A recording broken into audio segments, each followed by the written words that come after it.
Hi, good evening, everyone, for tuning in.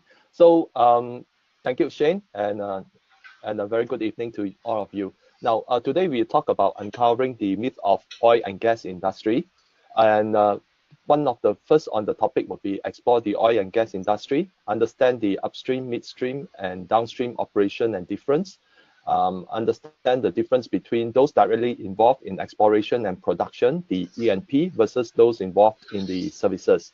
And also we'll have a look at renewable energy and the future of oil and gas industry and paradigm shift from combustion engine vehicles to electric vehicles.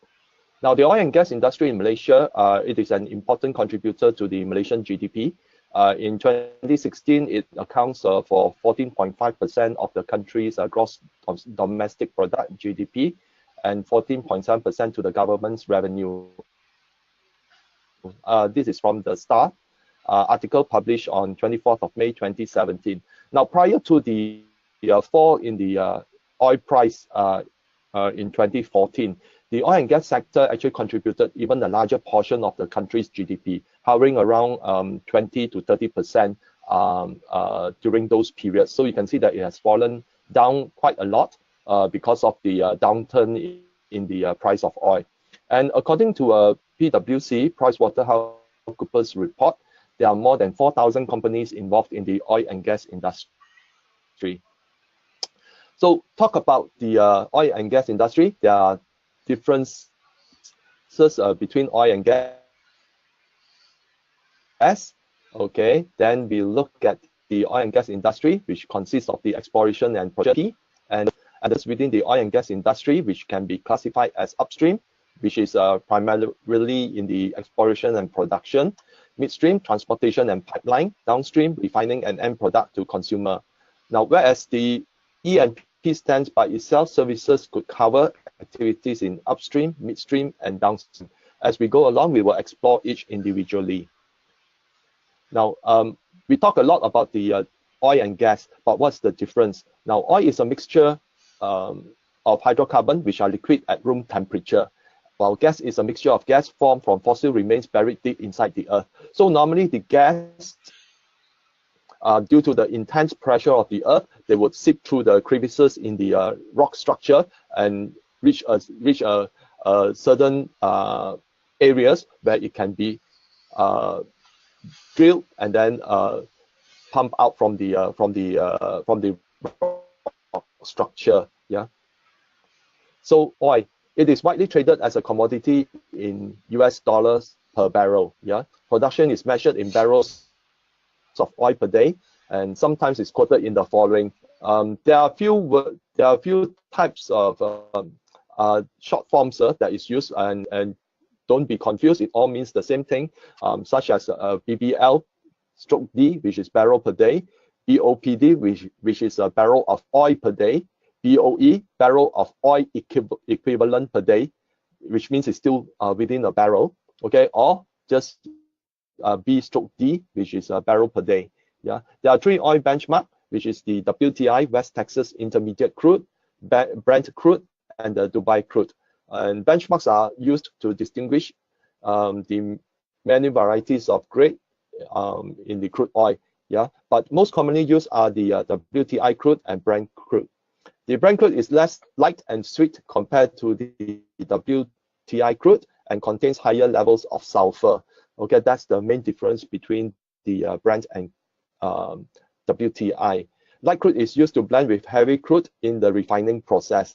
Now, if let's say a producer only produce heavy crude, heavy crude itself cannot be refined. Okay, so it needs to be mixed with light crude and then refined. Now that is why Venezuela is facing a lot of problems, because they have a lot of oil reserve, okay, but then theirs is a heavy crude, and heavy crude you need constant maintenance, and because the country is rather bankrupt, their oil production also dropped drastically, and the quality of the heavy crude also starts to drop, which makes the oil even less marketable and making Venezuela even worse off in situation. So normally the heavy crude is mixed with light crude. There's a API gravity test to determine whether it is light or heavy. And anything that has a API gravity of more than 10 is considered light crude oil, whereas API gravity of less than 10 is heavy crude oil. API is the American Petroleum Institute, and this is the gauge that they use commonly. Oil usage. Almost 2/3 of the world's crude oil is refined for transportation use, which is for petrol, jet fuel, and diesel. And other uses include liquefied gas, petrochemical related industries, and asphalt. Asphalt are normally at the most bottom layer of the refinery tower, when this is mixed together with pebbles, and then it becomes the bitumen that is put onto the road. Oil production and price. Now, this is a source from ycharts.com. Okay, the oil production is currently, according to the Y chart, is 81.25 million barrels, but then per day, yeah. But then it looks to be slightly more on the upside right now. Okay, and you can see that as the price of oil starts trending down, okay, the barrels of oil produced per day actually was trending up. So you can see that because of oil production is increasing, causing an oversupply of oil in the market, and therefore the price of oil starts to trend down. And in fact, the production continued to move up until in the early part of 2016, where crude oil actually fell, okay, to more than $20 per barrel from a top of $100 per barrel. So you can see that it is inverse of the other. Okay, but you can see that currently yeah. So very importantly, the price of oil is very determined by the production. Okay, and if let's say production continues to grow, then that will impact the price of oil. Recently, the price of oil has been trending up. I think in the past few months, it has moved up to the above $50 per barrel on the WTI benchmark, mainly because of renewal of geopolitical concerns, okay, in the Middle East, and also the OPEC countries, together with Russia, have been working at cutting production. So what drives the oil price? What is positive for oil would be rise in global demand, disruptions to supply, okay, and especially for those major oil producers, yeah. If let's say there's disruption due to pipeline leakage, or there's a hurricane season in the US, which impact upon the offshore oil rigs, yeah, which are producing oil in the Gulf of Mexico, okay, and cause a massive shutdown. That could also push up the price of oil, because suddenly there's a production is shutting down across the Gulf region, okay.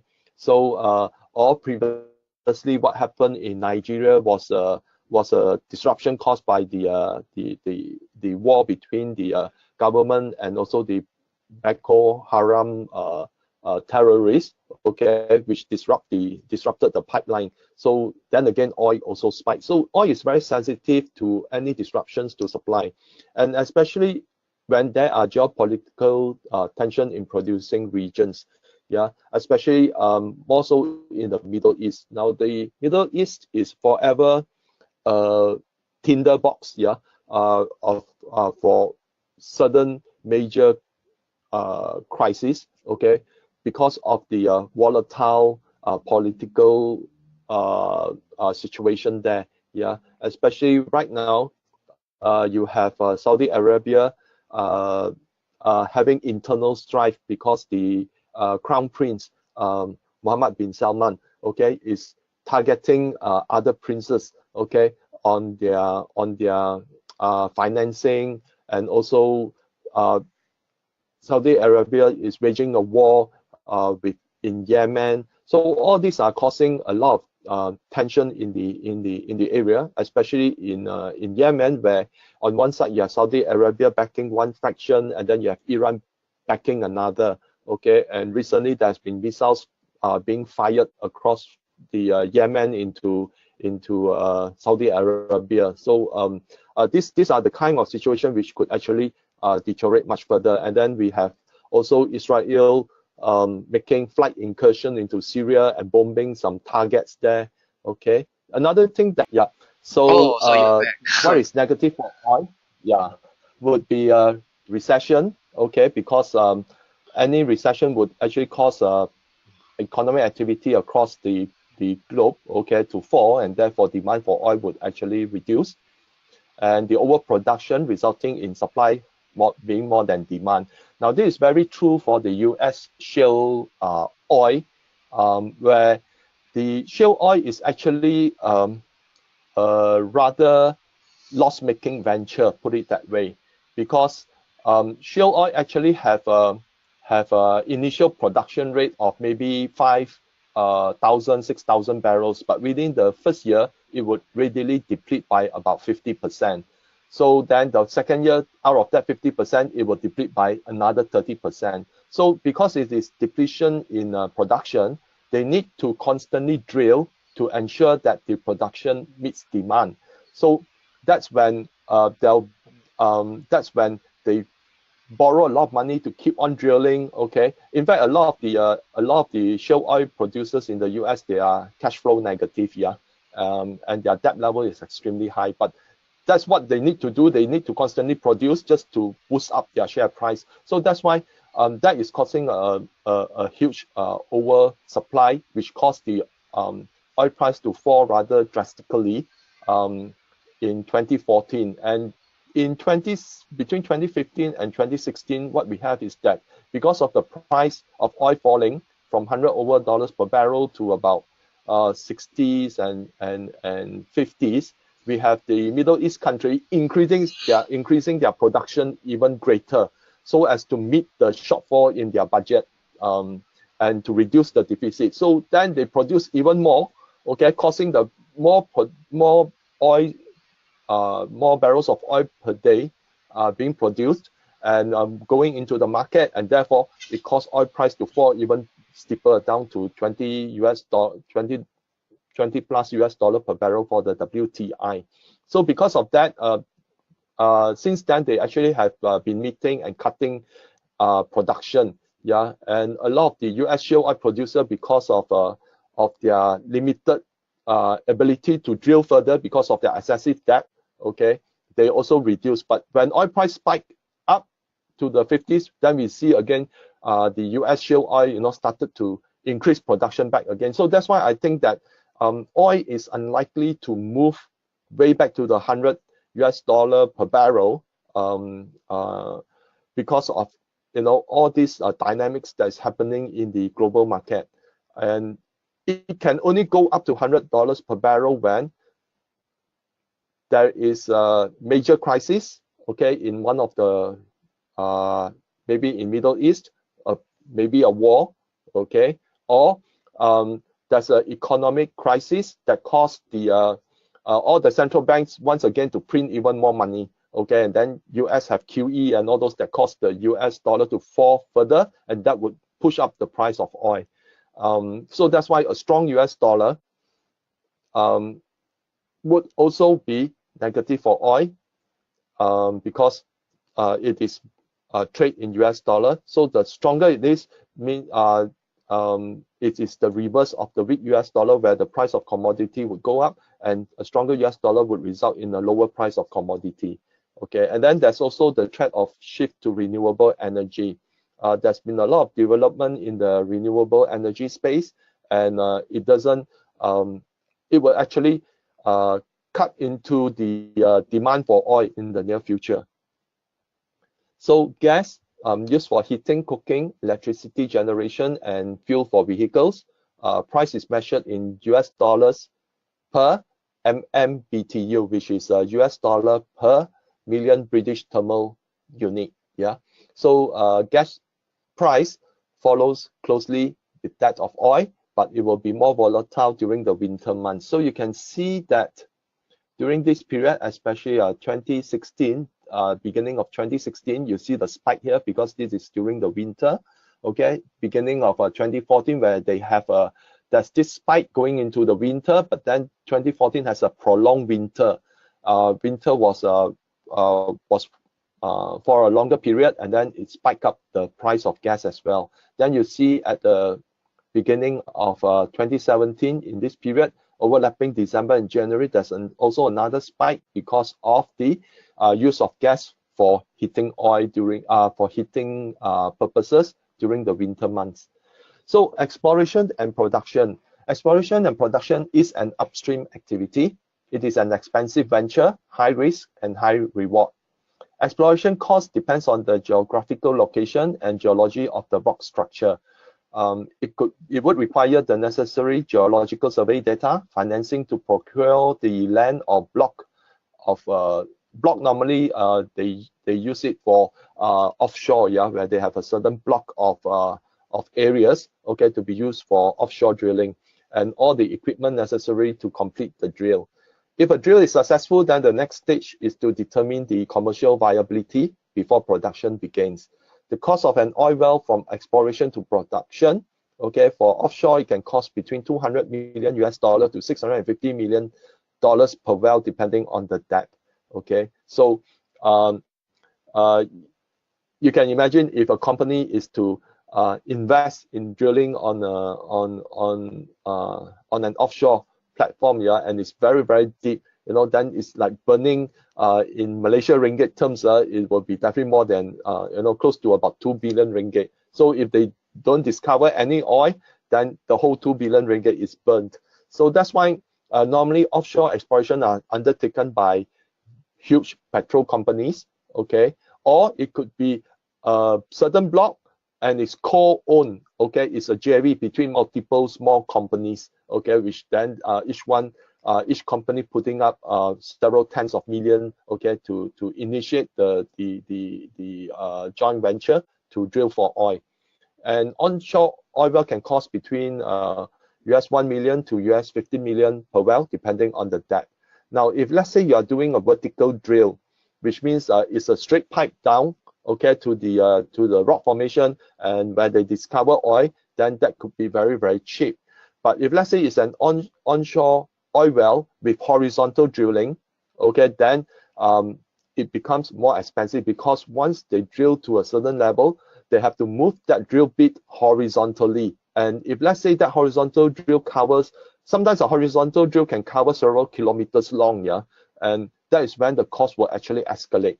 Now, if you include fracking, fracking is actually called hydraulic fracturing, which after they drill across horizontally across an oil strata, oil-bearing rocks, okay, but the oil cannot flow by itself. So what they do, they input chemical, sand and water, and then they have minor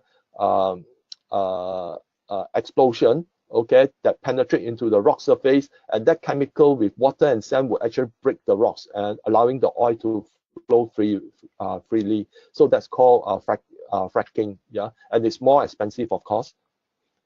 So let's look at the exploration and production process. Procurement of geological survey data is the most important step, okay, to know.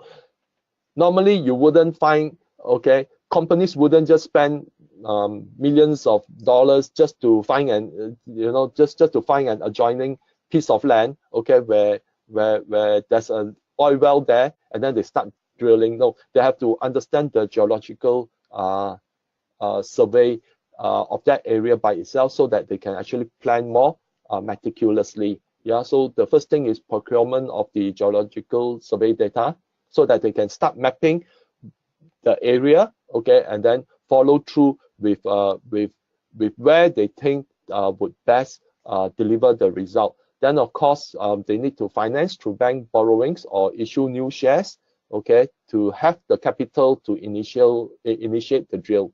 So once you have the money, you need to secure the prospective block from the landowner and authorities approval and permit to start drilling. Yeah, so you are interested in that piece of land, but you need to raise money first before you can buy that piece of land. Okay, and that land where you are interested in is based on the geological survey data. So once you have that piece of land, you need to secure the authorities' approval and permit to start drilling. Okay, so once you secure the permit, the next thing is procurement or leasing of the oil rig, necessary equipment, and securing the manpower. Now, drilling for oil, you require certain expertise, yeah, and that's why you need to have the necessary manpower and qualified manpower to initiate the drill. So then you have the commencement of drill and the drill data interpretation. Okay, now if let's say at this stage there's no oil discovery, then that's it. That amount that you spend to drill, has proven to be, devoid of any oil. Okay, and therefore the entire amount spent is burnt. Okay, but assuming there's oil discovery, then that is when the E&P company would actually commence the flow test to determine the commercial viability. Now, even if when they do the drilling, okay, and the extraction of that of the data shows that there's some layer of oil being present, it doesn't mean that that oil is immediately commercial viable, because it has to flow freely. Okay, and if let's say it's able to flow freely, then the cost of production would be much lower. But assuming that the oil structure, the oil is present, but then it's inside the rock, then you require fracking, which is more expensive. Okay, so that's why you need to determine when you have the flow test, you will know what is the next course of action. So if let's say the flow test doesn't yield the necessary result, then it's not commercially viable. Then again, that amount that you have spent will be burnt. Okay, but if let's say it's commercial viable, then the next stage would be perforation of the well and production commences. So once you have drilled a pipe down to the oil structure, okay, you need to perforate the well, and this is normally done by having minor explosive, yeah, that will explode and puncture the pipe, okay, to allow the oil to flow inside. So it's called perforation. Okay, so if let's say it is commercially viable, then you need to determine the oil reserve as well. Okay, because once you start production is one thing, but if you also need to determine the oil reserve, so that you know what is the lifespan of that well. Okay, because every year the production could deplete, okay, because of reduction in the pressure. Now, for those that are in red, then that will be written off as an impairment. So that's why for the E&P companies, it's often whatever they undertake, in exploration for oil-bearing strata, okay, is a very high-risk venture. So, but then stages in E&P can also cause certain volatility in the share price. Let's assume company A. Now, when they issue new shares to finance drilling, of course, new shares will actually cause dilution, then that would be negative. But if let's say they are able to secure financing to commence drilling, it could be positive. Okay, or they have formed a joint venture, and sometimes a company may own that piece of land. Okay, but then they are not going to drill it, but they are allowing a third party to drill it, and then they have a royalty. Now, this is called a farm in. Okay, they allow someone to come in and develop that piece of land. Okay, so then there's commencement of drilling. Okay, once the company announced that they are going to commence drilling, okay, investors will be very excited, because they will be betting that the company will be able to discover oil, because currently there's a lot of expertise, and the chances of failing, although are there, but people would want to partake on the risk, because it is at this time that the share price would be on the lower end. Okay, So then oil discovery, that would be a major boost to the share price. But if no oil discovery, then the share price would come crumbling down. Okay.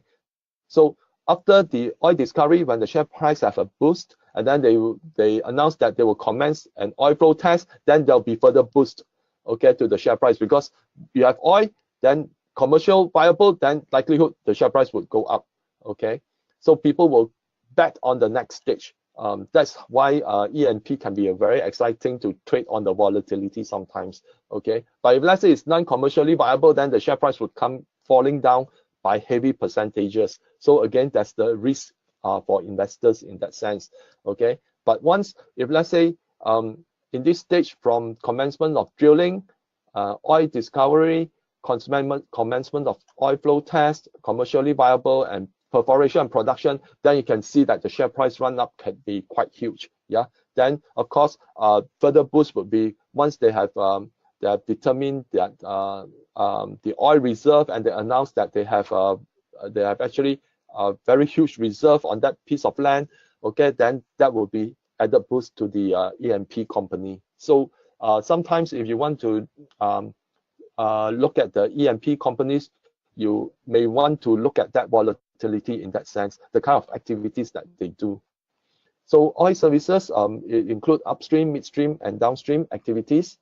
Upstream activities are geographical and geological survey, provision of rig and ancillary equipment, floating barges and submersibles, okay, provision of crew for rig operations, data analysis, provision of expertise in oil extraction, etc. Okay, so you can see that upstream activities, is bringing together large pool of talent from across the board. Okay, midstream services are more well defined, okay, in that it is piping, transportation of oil, whether it's through rail, ship, and truck, and storage. Yeah, downstream activities are refining, distribution, and retail of finished products. So what moves the share price of a service company? Positive for a services company would be when oil price increase, okay, because then they can command higher revenue or higher rental of equipment and so forth. They are securing a contract with a major oil producer.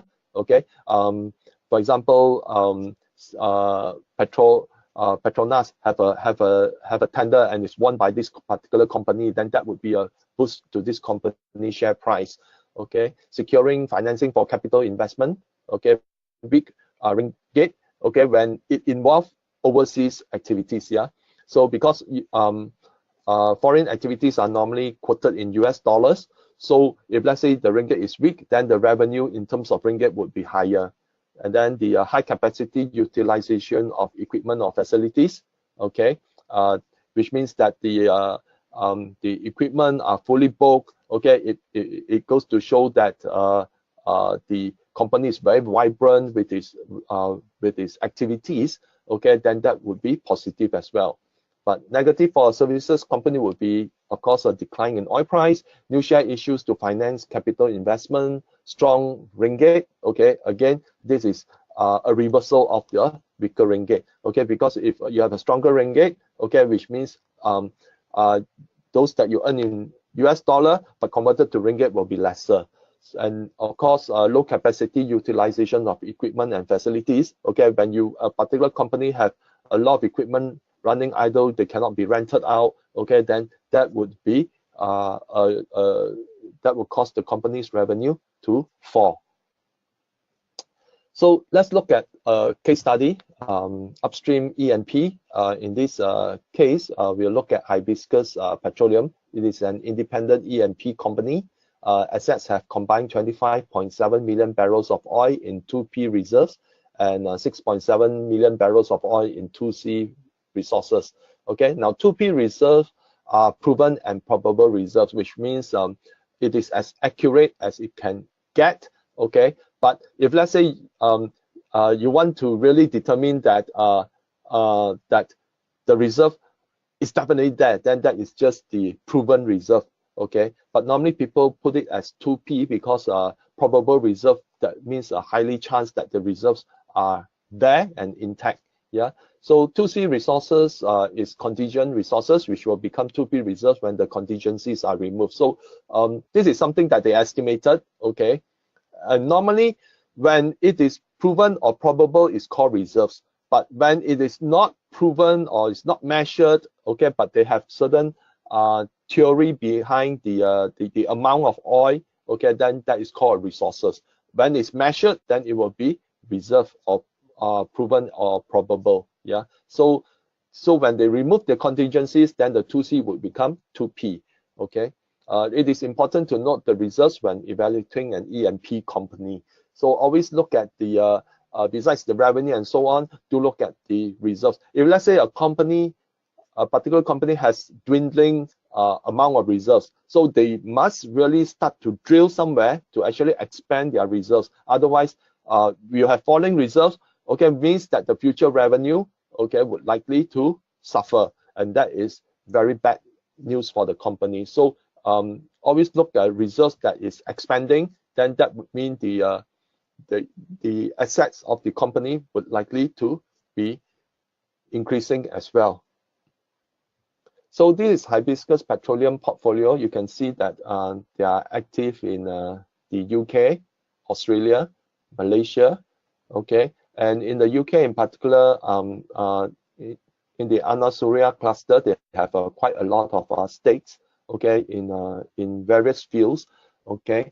Some of it is 50%, some of it is 19.3%, okay, and this is normally through joint venture. As I mentioned, sometimes drilling for oil can be very expensive, so that's why a company like to align themselves with like-minded companies that are interested in the same block or area, and then they work together towards fulfilling their ambition. Yeah, so that's why you see that sometimes this kind of venture is not 100% owned. Okay, but in this case, okay, in Australia they have a 100% owned stake. Okay, in here they have a 78% owned stake. Okay, so in Malaysia, okay, they have a 50% stake, but then again, this is subject to the completion of the contract. Yeah, so let's look at its first half 2017 financials. Year to date revenue growth of 219%. Okay, sorry, it's year to date.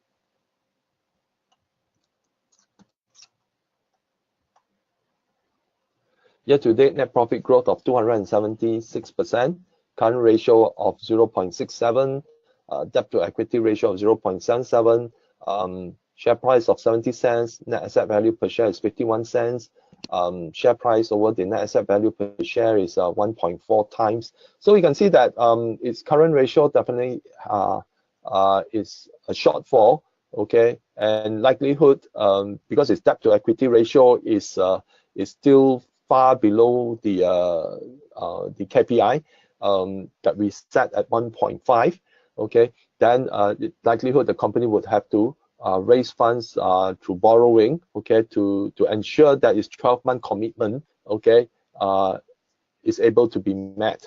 Yeah.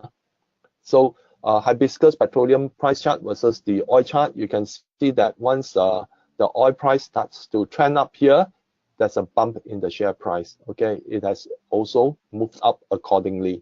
Okay, so relationship between the share price and an E&P company and the oil price is something that you need to monitor. Okay, because it is essentially a producing. It is essentially an oil producer. Okay, so if let's say the price of oil spike higher, then it would be good for the company because across the board, okay, from the downstream, midstream, and upstream, there'll be changes in the pricing on the high side. Okay, so it is something that what we call a tide that will raise all boats. Yeah. So the other case study, upstream services. Let's look at Sapura Energy. Predominantly in offshore operations and in offshore E&P. Upstream services provider for the following. They have fabrication services, direct lay vessels, pipe lay vessels, subsea construction vessels, diving support vessels, accommodation boat and barges, float over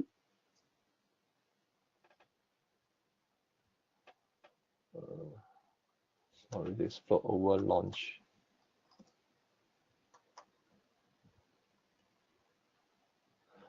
Okay, float over launch barge, tug supply vessels, survey vessels, ROVs. ROVs are those remote control submersibles. Yeah, they have diving system, brownfield rejuvenation, turbine maintenance, well services, and rigs. So you can see that their entire portfolio of assets are very focused towards the offshore. Okay, so with oil price rising, how would Sapura Energy fare? Okay, would we see the share price going higher or lower? Now you can see that it's first half 2017 financials. Yeah, year to date net profit growth. Year to date revenue growth is minus 30%. Year to date profit growth minus 74%. Current ratio 1.15, but debt to equity ratio is higher than the KPI which we have set. Share price at $1.46. Net asset value per share is 2 ringgit and 12 cents. Share price over net asset value per share is 0.69. Although it seems that it may be undervalued, okay, but then what is important to distinguish the company is that its net profit growth and revenue growth is really not there. Okay, they are actually falling, and this against the backdrop that the oil price would be unlikely to move back towards the high end of the 80s to 100 US dollar per barrel. This company would unlikely to see recovery in its revenue and net profit, because a lot of the big companies, okay, major oil companies have already deferred or canceled their capex for offshore oil exploration, because Sapura Energy is very focused on offshore. But with mounting debts, okay, of major oil companies, okay, and also because of the expensive nature for offshore oil exploration, we see that the net profit as well as the revenue being hit, okay, because there's no demand. In fact, one of the major players from Norway, Transocean, which is very focused in offshore drilling rigs, they actually have to sell their rigs at a loss, okay, just to ensure that they do not have a lot of idle rigs, yeah, which, you know, they need to constantly service the interest, okay, because they borrow money to expand their fleet of rigs, okay. So that's why with the unlikelihood of oil price going back to the high side, I doubt companies would want to look at extensive offshore oil exploration projects, yeah, because whatever is in the shallow waters, okay, you won't require so many that kind of expertise in terms of submersibles and so on. You don't require that much, okay. And also because of all the cancellation in the capex, okay, it will be very difficult for Sapura Energy to realize, okay, high utilization of its assets. So that's why you can see that the share price, you know, ever since the oil price have fallen, okay, it has been trending down, okay. And you know, some of you might want to think that hey, you know, this could be a turnaround stock, okay, but you have to look at it versus the kind of potential for oil price, whether it can really move back up to the 80s or 100, okay. But without it moving much higher, I don't think the companies, the big companies, would want to get bogged down by a lot of offshore oil exploration, which is, as we mentioned just now, can be very, very costly. So let's look at midstream services. Okay, Dialog, predominantly in the midstream business in logistics services, storage tank terminals, and supply base. They have some upstream services. They are also specialists in products and services, EPCC, engineering, procurement, construction, and commissioning for upstream and midstream projects, fabrication for upstream projects, and plant maintenance. So year-to-date revenue growth, 33.9%. Year-to-date net profit growth, 11.4%. Current ratio of 1.71, very healthy. Debt to equity ratio of 0.82, also a very healthy status. Share price of 2 ringgit and 43 cents. Net asset value per share is at 57.8 cents. Share price over the net asset value per share is 4.2. So valuation may seem very rich, okay, but then it has very strong fundamentals in terms of its ratios as well as revenue and profit growth. So let's look at its chart. Now, Dialog is a very interesting chart, yeah, because you can see that when oil price fell, it did fall, okay, accordingly. But then as oil price continued to fall lower, okay, way into 2016, okay, 2016 oil was hovering around 20 over US dollar per barrel. But then Dialog was not, has not fallen accordingly as well. It fell and then it started to move up, sort of stabilized. Then as oil price over here increase, okay, oil price increases, then share price take a lift. Okay, so what I can tell is that if you read about the storage containers and such that were happening during the 2015 to 2016 period, because of the price of oil was so low, but producers just have to keep on producing, because if they stop production, okay, there's nothing to pay for the to service the interest of their debt, or to pay for the workers, or to pay for the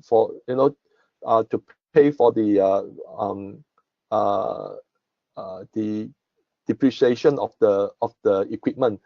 So what happened is that they keep on producing, but then they anticipate that they want to keep the oil until the price of oil move up, so that they are able to sell at a higher price. Okay, so the oil producers cannot stop producing. So what happened is that they produce a lot, but meanwhile they also store a lot in anticipation that if further down the road there's an increase in oil price, then they can actually sell the oil.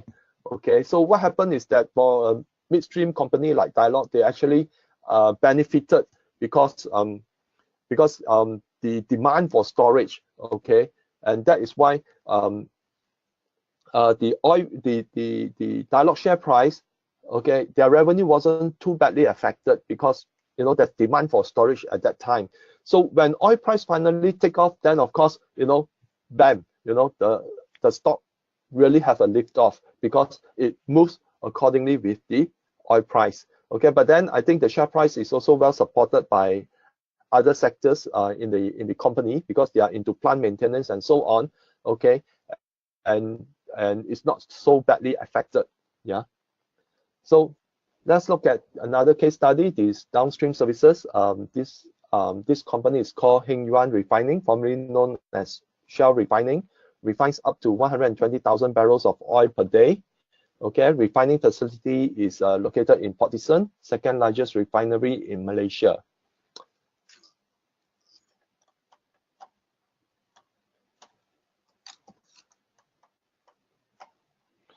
Year-to-date revenue growth of 42%. Year-to-date profit growth of 50.5%. Current ratio at 2.52, very healthy. Debt to equity ratio is on the high side at 1.79. Share price of 10 ringgit and 76 cents. Net asset value per share of 4 ringgit and 41 cents. Share price over net asset value per share is at 2.44 times. Okay, again, you see that the company did very well as the oil price moved higher.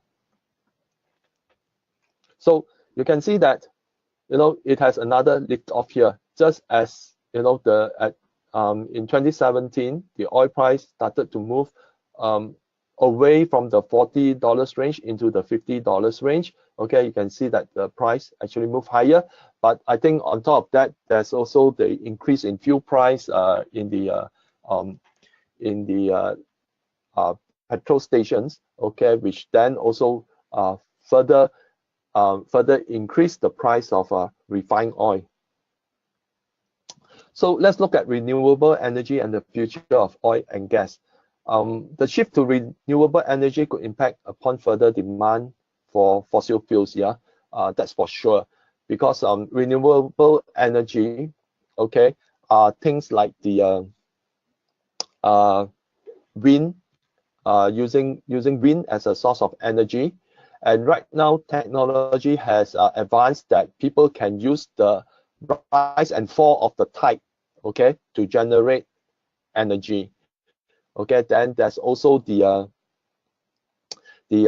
solar energy. Okay, these are from the nature and it's free, and that is why you know renewable energy now is gaining quite a huge momentum.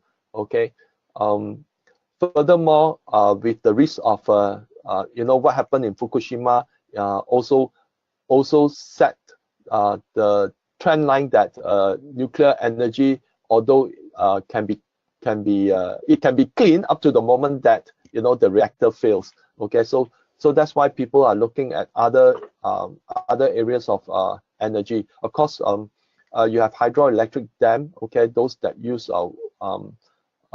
the water, okay, as a source of energy.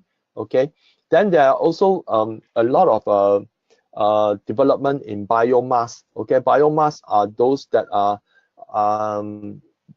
organic stuff taken from the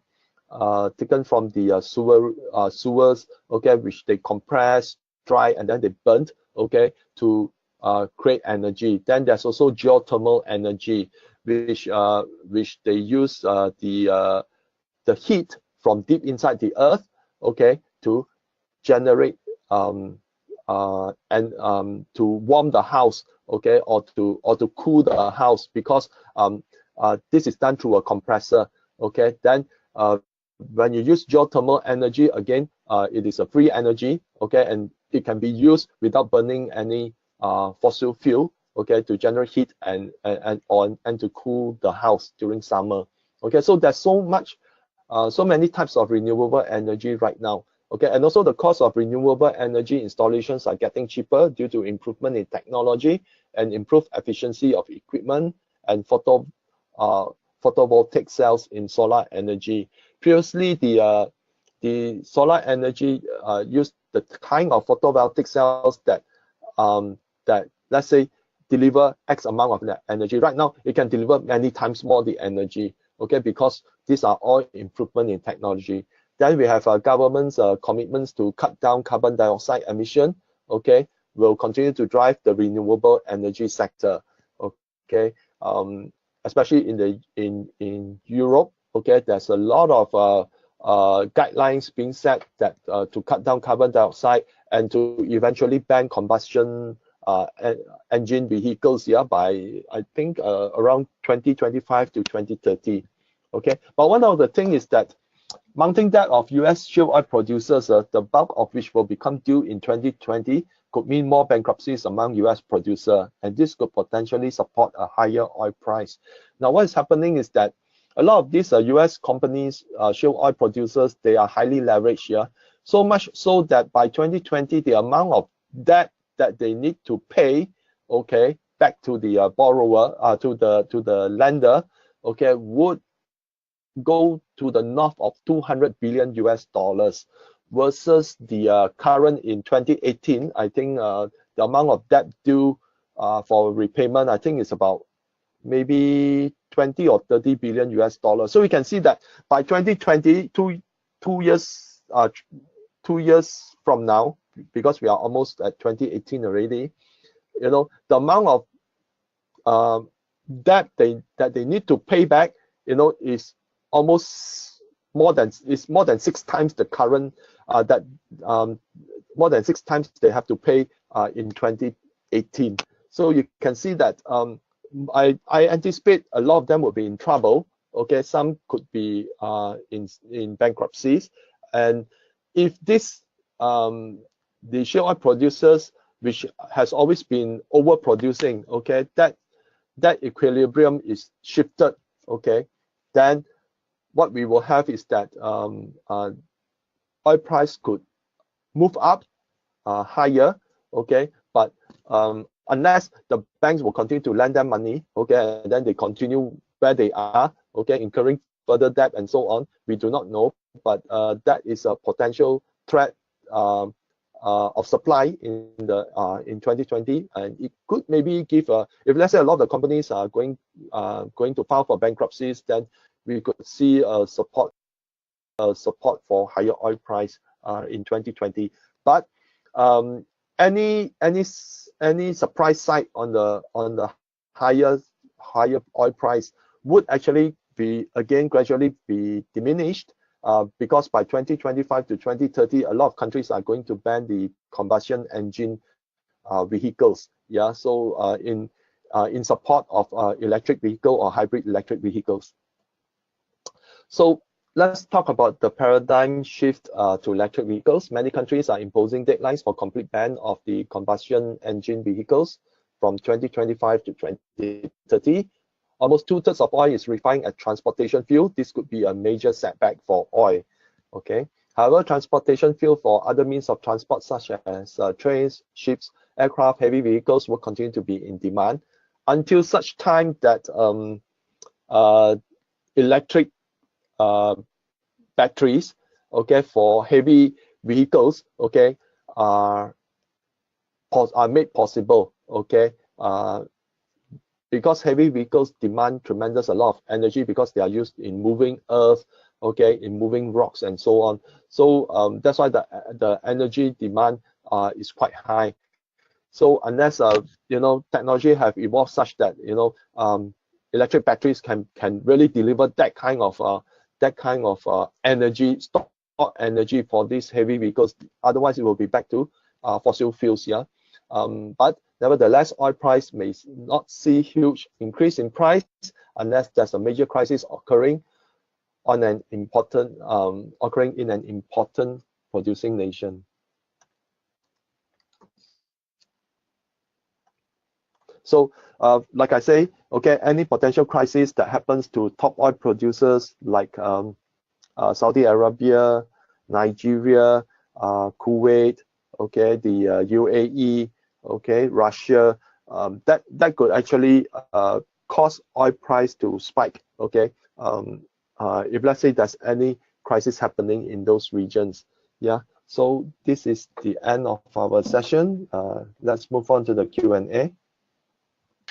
Wow, excellent, PC. I think I've learned a great deal about the oil and gas industry with new terminology that you just shared with us today. I'm sure that most of our attendees will find it really useful and insightful, I believe.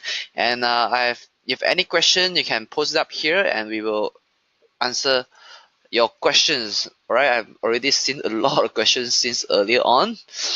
So yeah, let me look at the questions.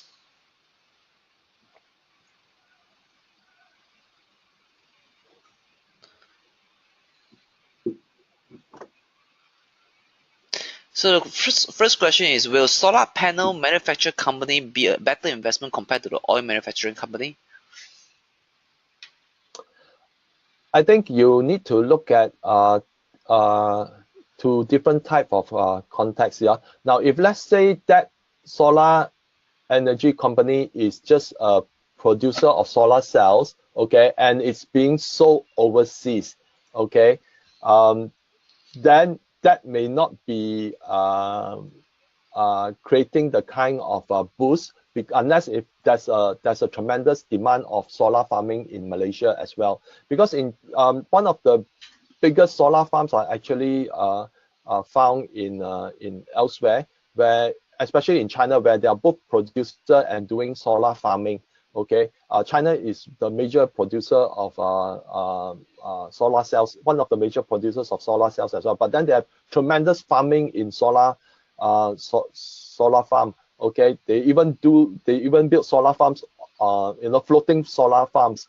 Okay, to harness the energy to supply to regions. So very importantly, if let's say a particular company, okay, is just producing solar cells for the export market, then it's very competitive because China is also selling solar cells as well.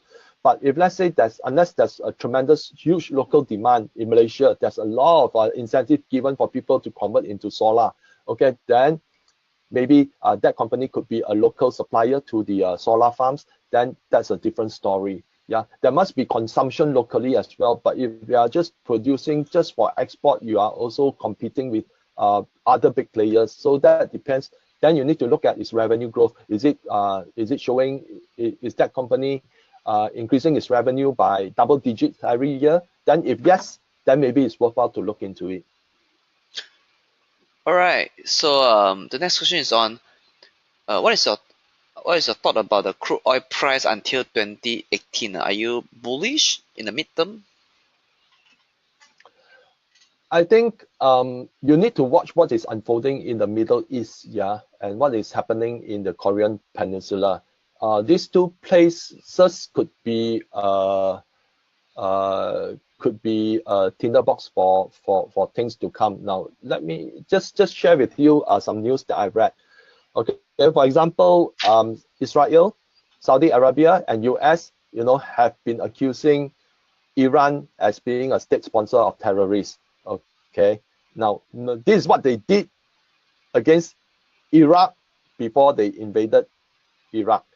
Now they are playing the same playbook again against Iran. So does it mean that there's a potential coming against Iran? That's something that you need to watch with earnest on the development. Okay. Then again, in North Korea, right? Recently, North Korea has just announced that their latest missile tests have shown that it can reach Washington, D.C. Okay. So will the U.S. intensify the pressure, or will the U.S. decide to attack North Korea? We don't know. But you have to look at the kind of things that are developing. Now, one of the first things that you will know that a war is potentially coming to North Korea is when the U.S. issued a warning asking U.S. citizens to leave South Korea. If let's say that kind of warning is issued out, then there could be reason to believe that some military action might be coming soon. So you need to look for this kind of things that is going to, whether they are going to transpire or not.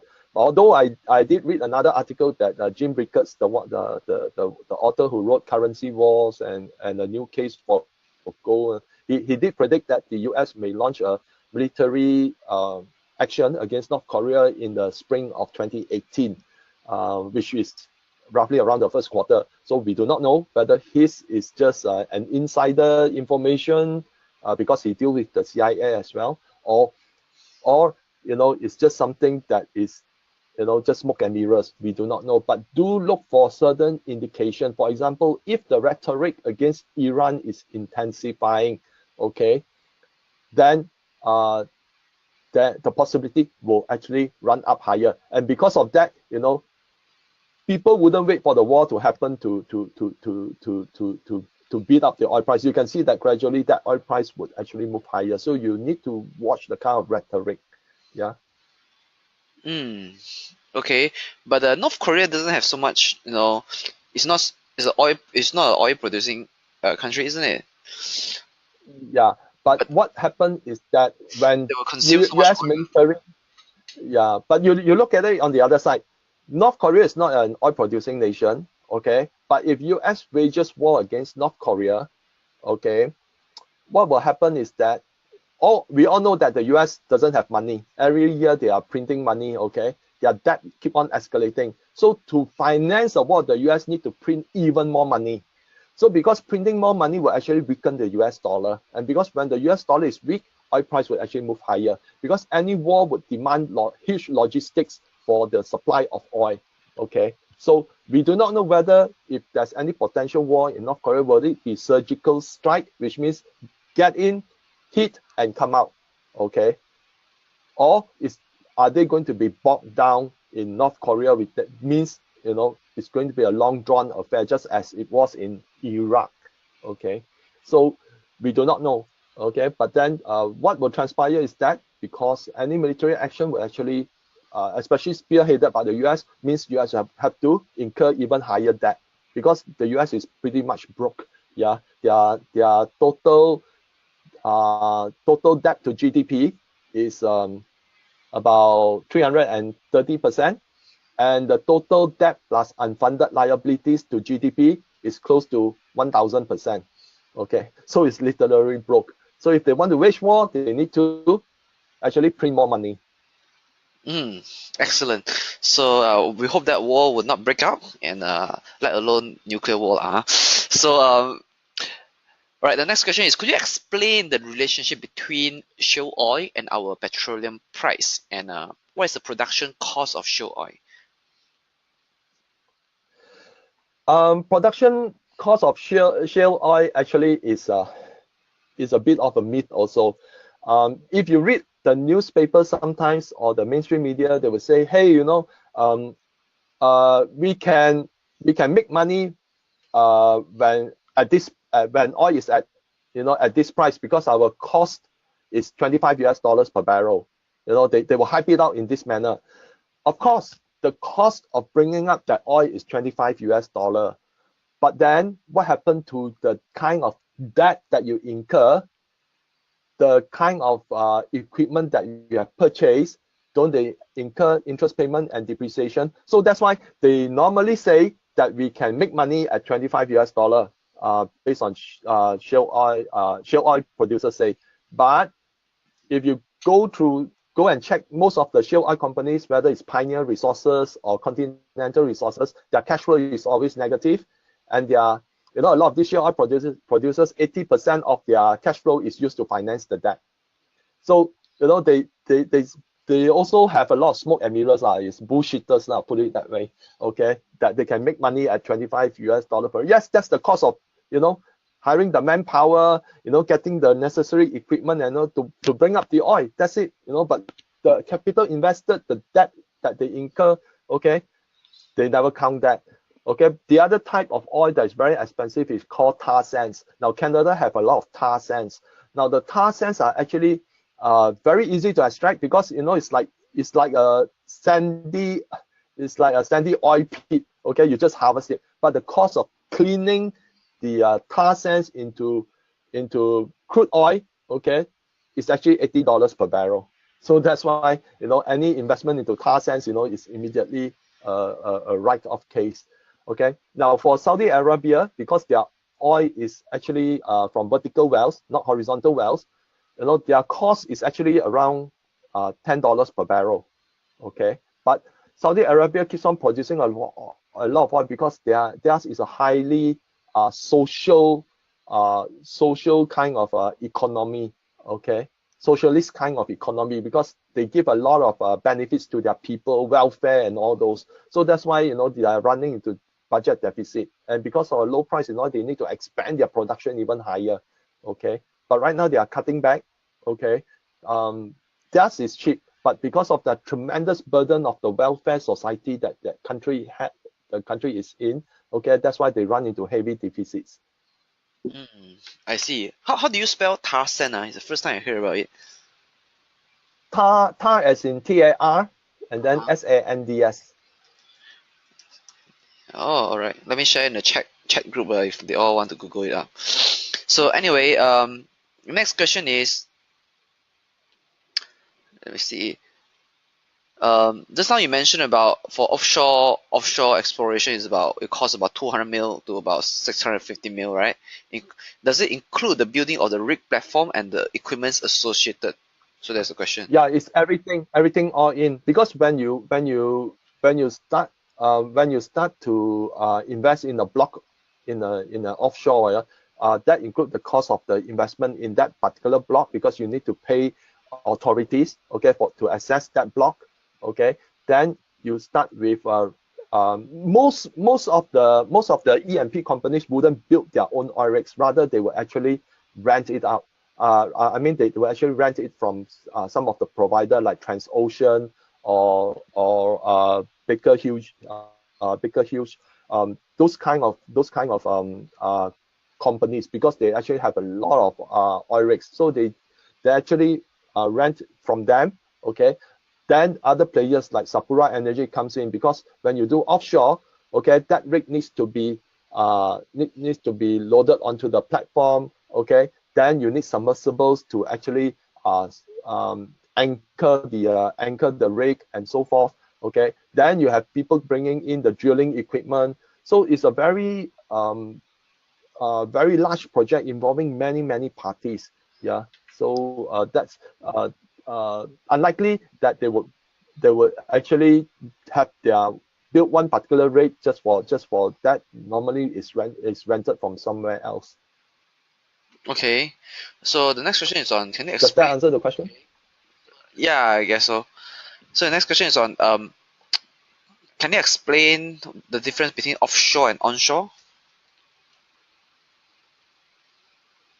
Because some of them may not Offshore understand. means anything that is yeah, outside of the land surface, okay, which means it's either in the ocean, the sea, the gulf, or whatever is on water, okay. Onshore means land by itself. Yeah, it's everything is done on land. Mm, okay. All right. So the next question is, if a state company have a very low inventories of 2C reserve, but 2P reserve are still substantial. So is there any cause of concern moving into the future? I think most importantly is the 2P reserve. Okay, like I say, it's the resources is something that has not been proven yet. Okay, it needs to be proven before it moves into the higher rung of the proven and probable reserve. People normally, pay attention to the proven and probable reserve more than the 2C resources, because that has not been proven yet. Okay, so sometimes it could be lower than when they finally measure it, it could be lower than their original estimation, or it could be higher. So that's why people don't pay so much weightage on the 2C reserve, unless that 2C reserve is so big. Okay, let's say if the 2C reserve is just 2 million, 3 million barrels, or even 10 million barrels of oil, people may not pay attention. But assuming the 2C reserve is few billion barrels of oil, yes, then people will get very excited. So actually, you have to depend on the relativity of it. Hmm. Okay. Um, so the next question is, do you think our companies listed here in Bursa have heavy reliance on Petronas contract? And what key parameters can we look at oil and gas company which shows efficiency in management? So this basically are two questions. I think I think not all of them are relying on the Petronas tender and projects as well. For example, you can see that Dialog is already moving overseas, okay, and but unfortunately for Sapura, they actually have a lot of projects last time in other parts of the world as well. So I think if you want to look for you want international exposure, then do look for those that actually have multi streams of income overseas, and overseas exposure, including their different type of multiple stream. That's why personally I think I like Dialog a lot, because theirs is something that is always recurring. Why? Because you have a storage tank there and it's always filled up with petrol. It's an asset that keeps on recurring. Okay, unlike Sapura's asset, they have submersibles. But if let's say big oil companies don't have offshore projects, there it lies idle. But forever there's always demand for storage, and that is why Dialog's storage tank would not be idle. Okay. Furthermore, they have various plant maintenance. Plant maintenance means recurring. Okay, and recurring streams of income. So that's why look for those kind of things that give you a broader exposure of revenue rather than just relying on a particular project. Okay, so like what key parameters can we look at oil and gas company which shows efficiency in management? I think one of the key issue is the cost management and also the debt management, because in the petroleum industry, oil and gas industry, there is always a very is a high is a capital intensive industry. Okay, it's a very capital intensive industry, and therefore companies often incur debt. Okay, and you have to look at the way that the company manages its debt, because if let's say the debt has keep on accruing, okay, and with revenue which is not moving anywhere, then that could spell potential danger. I always look at how a company is efficiently run by relating to how a company manages its debt. Yeah. I see. So do you think that the oil and gas industry will become a sunset industry in the future? That's the next question. I don't think it will become a sunset industry, at least not for the next few decades, unless there's a breakthrough in the energy development. Okay, like let's say currently we have electric vehicles and hybrid electric vehicles, and that kind of battery storage, yes, they can fulfill that need. Okay, like recently Tesla came out with a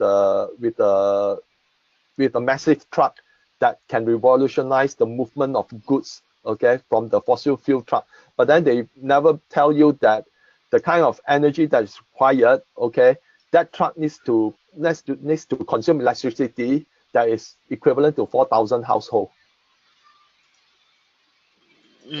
So that energy efficiency is not there. So that's why for heavy haulage, heavy vehicles, even jet fuel, I doubt, because for airline, okay, there's it needs to be light, and jet fuel is light, versus you go and put multiples of chases of lithium batteries or whatsoever, okay, to fly. Because as a plane fly, the fuel consumption actually lighten up the plane. But if you have the same battery store in the plane, that weight is never reduced. Okay, so that's why I will still see that need for fossil fuel. Okay, but what is likely to change is that unless the dynamics in the production side changes, for example, we look at coming 2020, how many of the shale oil companies will actually survive? If that part of the equilibrium is taken out, then yes, I think oil price will actually run higher. Okay, I think there could also be changes in technology of using oil, as a material okay, not for fuel, but as a material for consumer use, okay, as a material for maybe building material use. I don't know. Okay, like currently, a lot of plastic is all made from oil.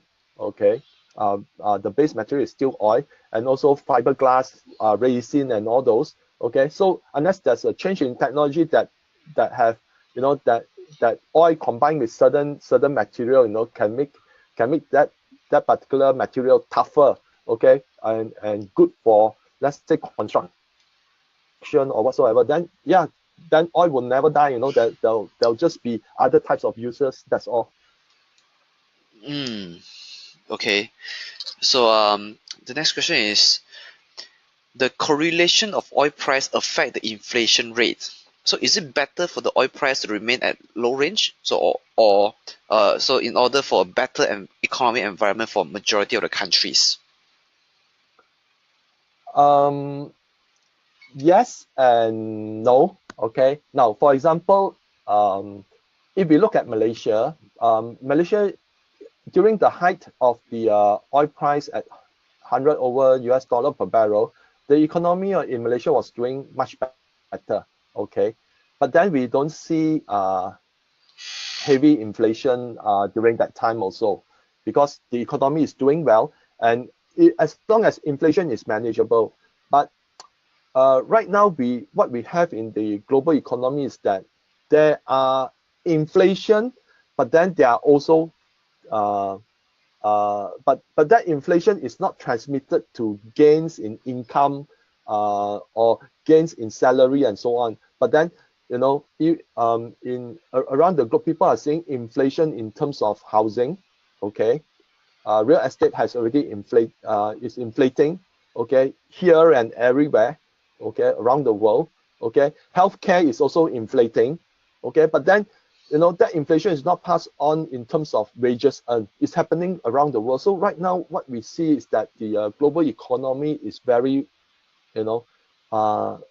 uncertain, because you have inflation in some areas, but you have deflation in other areas. So that's why it's becoming hard to predict what will happen next. Mm.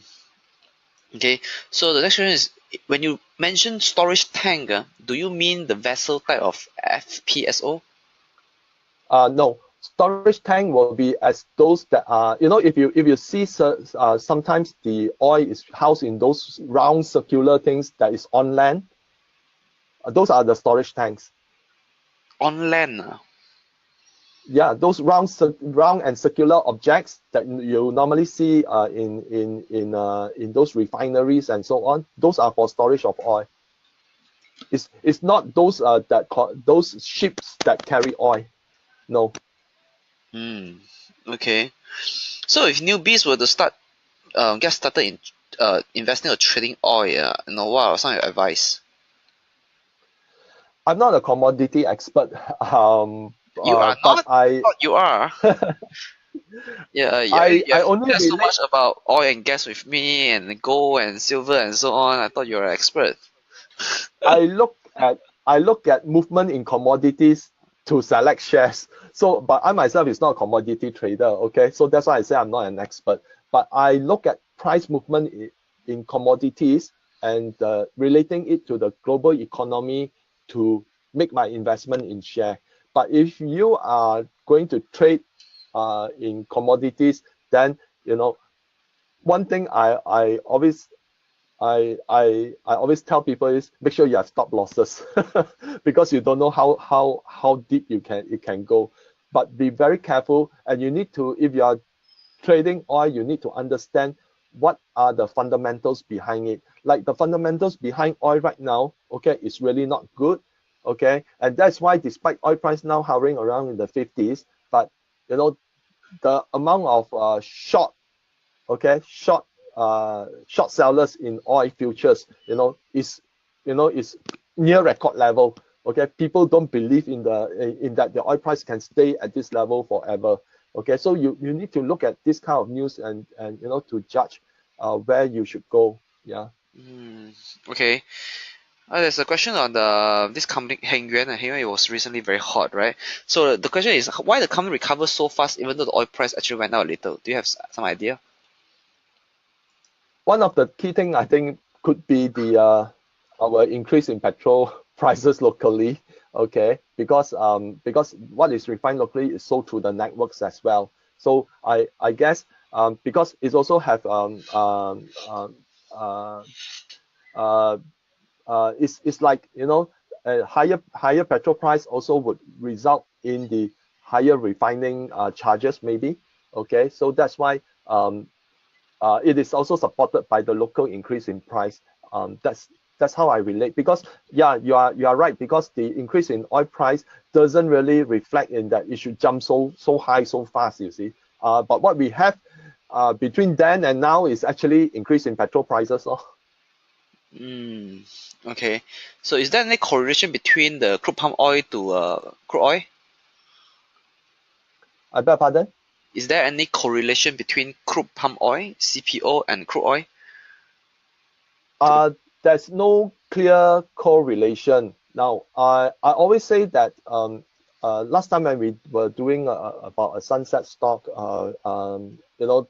a lot of crude palm oil, they try to sell the idea that they can replace they have biodiesel and all those. Okay, but you see that crude oil has actually moved up, but then crude palm oil has barely moved at all over the past 1 year. So in that sense, you can tell that crude palm oil is because a lot of people there's a lot of supply side is very huge.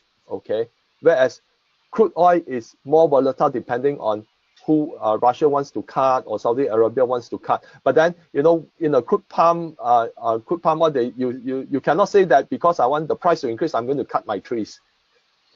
So it's a different correlation altogether. Although they try to like crude palm oil, some people say it's a substitute in terms of biodiesel. But then, like I say, the biodiesel is really quite a myth, because oil is already so cheap. Why do you want to convert crude palm oil into diesel, which doesn't justify that kind of cost? Okay, and furthermore,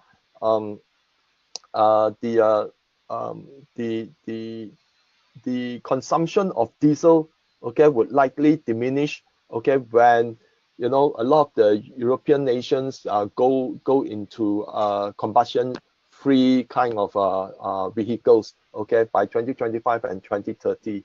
So in that sense, I don't see any great correlation, but there could be correlation in terms of the US dollar. Okay, for example, if US dollar suddenly becomes very weak, yes, crude palm oil may move up. But like I say, because the plantation side now there's so many plantations, that's not really affecting that kind of supply and the supply side. Yeah. For example, El Nino last time used to cause crude oil, palm oil to actually move up. But right now, the impact is hardly there. You see, because people are just having more land to plant palm oil. Mm. Okay. Now, just now you mentioned that the offshore activity is cut now. So can we conclude that the prospect of oil and gas company with FPSO are not good? I think for those in the offshore, those that involved in the offshore activities definitely are not too bright. But then you can see that there's a movement right now to look at rejuvenation of brownfields. Yeah. Normally we have greenfield and brownfield. Greenfield means that is something new. Brownfield is already been done. Okay, but smaller companies are moving into those brownfields to use their technology to actually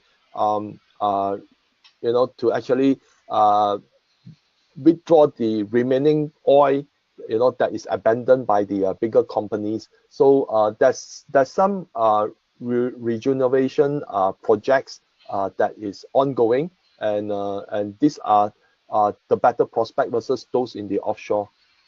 I see. All right.